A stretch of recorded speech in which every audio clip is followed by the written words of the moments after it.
as well as livestock.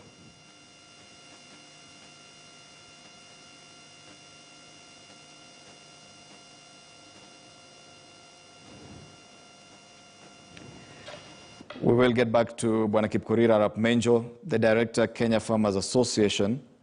Bwana Menjo, can you hear me now clearly?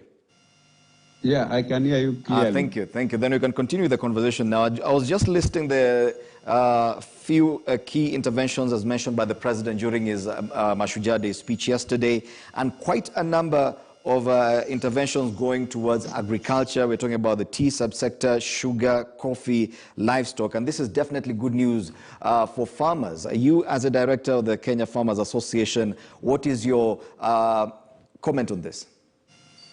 Thank you very much for this opportunity to comment on what was said yesterday. First of all, there is key areas which were, I think maybe I would call it an oversight, because I'll follow it up to find out what happened. Because you see, this is now harvesting season in our region, and there was a lot of rain all over. So most farmers would like to try their maize after harvesting because of the moisture content. And I expected some intervention in terms of trying facilities to be given funds, that is particularly National Cereals and Produce Board to be given some funds to assist in trying the maize. Secondly, we also have AFC, which usually assists farmers with affordable credit. Nothing was mentioned on AFC because that's an area which could have gone to, they could have given loans to the farmers. We have crop seasonal loans and development loans through the institution. And usually it's affordable credit of 10% per annum, which is good for them.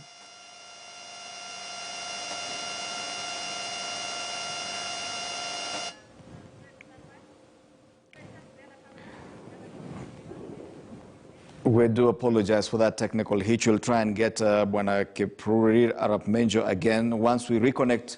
And I do understand he's back. Yes, Bwana Menjo, continue with what you're saying about the key interventions by the President.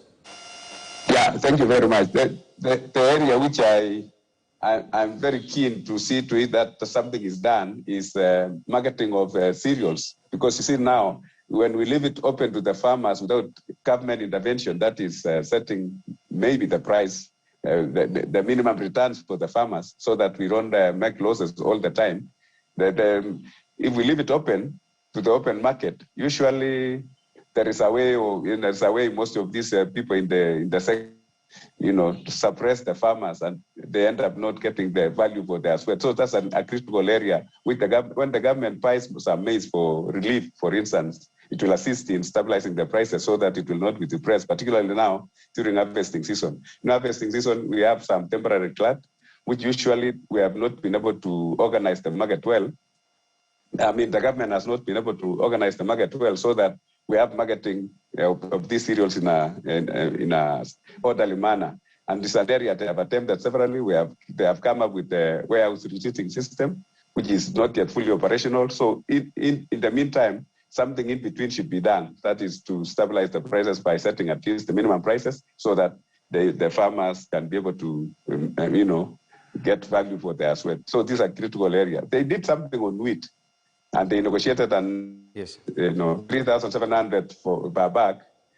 And if they can continue across the country, that will be good. But if they don't monitor it well, usually they allow this to do well when they are harvesting in Narok and those other areas of South Rift. But thereafter, when it comes to North Rift, you find that they lack the arrangement, and they end up making the farmers make losses. So these are areas which I think when we monitor closely and we have proper interventions to the farmers, we will always succeed. Thank you. And Bwana Kipkorir, in your response, you focus a lot on the cereals, basically maize and wheat production, which, as you say, probably there was an oversight because the President did not mention them in his speech yesterday. He talked about the tea subsector, sugar, coffee. He mentioned about rice, probably because he was in Kirinyaga, and the livestock subsector as well. But probably these are reasons for farmers or an incentive for farmers, for grain farmers, maize farmers and wheat farmers as well, to diversify into production of other products like coffee and tea? Don't you think that now that there is an incentive, that over-reliance on grain production in those areas you mentioned, North Rift and parts of Narok, that probably farmers should consider diversifying their production to other areas as well? Oh, sure. Diversification is key.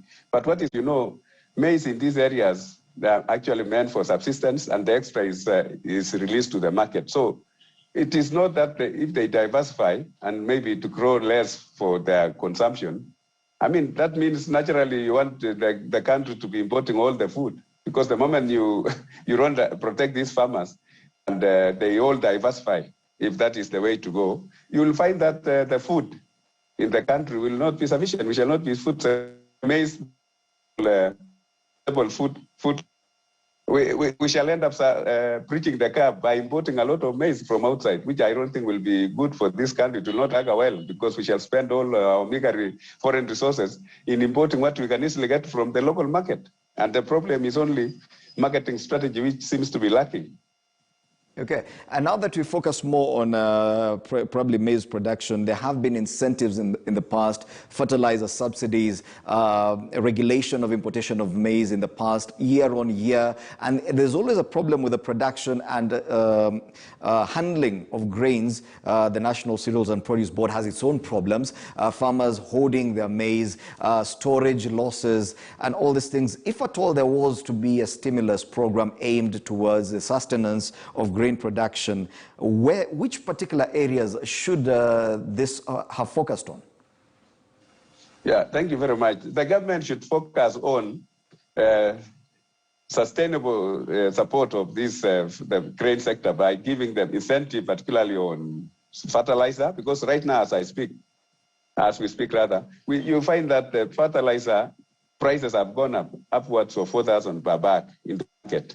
And if farmers can be left to handle the market prices, that means most of them will not be able to go back to the fields. So this requires intervention from the government to give them some subsidy so that it becomes affordable. The other area is also on seed, although it is not really, on seed, because you see, when they don't also get certified seeds, they end up getting the seed which is not certified, and that will compromise the quantities they will harvest. And now the main area which should be sorted out is otherwise, when the farmers get the value for their produce, they will not have any other problem. You can imagine also, you have said to have on cereals. There's also an issue of potatoes. Potatoes are grown in the areas of Elgeyo Marakwet and part of Washingishu and the islands. And a bag now is going for 500, while a plate of chips or 3 plates of chips is equivalent to that bag when you come to some of these hotels in town. So you can imagine, if it is not sorted out so that they get value for their sweat, they will not be able to go back to the fields to produce more. And we cannot really import everything, even what we can easily obtain locally from our market, from our yards. Okay. And as we wind up, you mentioned something about loans for farmers through the AFC. Probably the president, in his own way, tried to handle that issue by declaring that loans borrowed or that were listed on the CRB between last year up until now, that listing will be waived for another 11 months or so, up until September next year. Do you think that in any way will benefit the farmers? No, that one is the farmers. That will not benefit the farmers, because most of them, when they go to AFC, the AFC has been having a very little funding, which is not sufficient for most of those farmers who, when they are seeking for that support. So what they need to do actually is to go out of their way to ensure that they inject more funds to AFC, because I think they were having around 4 billion sometimes back, and the farmers would require more, at least 10 billion to be shared amongst those who will be going for this kind of loans. If there is insufficient funding, it also makes most of the farmers not really to get these loans. And you can imagine the government is a signatory of these protocols of Maputo of 2003, which again reaffirmed in Malabo when they went for the Sustainable Development Goals.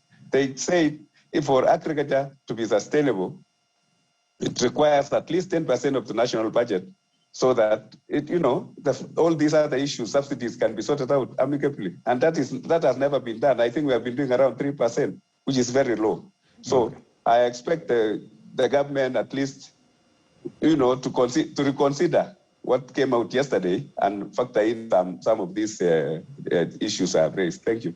Thank you so much, Kipkorir Arap Menjo, Director, Kenya Farmers Association, giving us his reaction to some of the pronouncements by the president in as far as interventions